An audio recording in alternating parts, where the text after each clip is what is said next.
Alam nyo bang pwede nating itago ang ating phone number at ang ating pangalan sa tuwing may tatawagan tayo? Makagamit natin ito mga katropa kung may gusto tayong tawagan na hindi sasagot sa mga tawag natin. Or kung may gusto kayong i-prank ng mga kaibigan, pamilya, sa tuwing tatawag tayo sa kanila ay wala silang makikita ang phone number at pangalan natin. At ang nakalagay ay private number. So paano ito gawin mga katropa?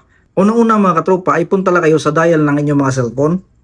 Dito sa dial number mga katropa ay i-type nyo lang dito ang asterisk number 3 1 number sign at equal.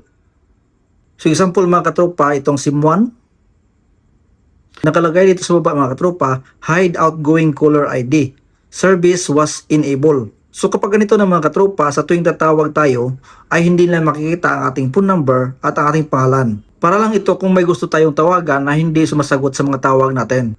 So paano naman ibalik mga katropa? Para maibalik mga katropa, para ma-disable, ang i-type natin dito ay number sign 3 1 at number sign tapos equal. Ganon pa rin SIM1.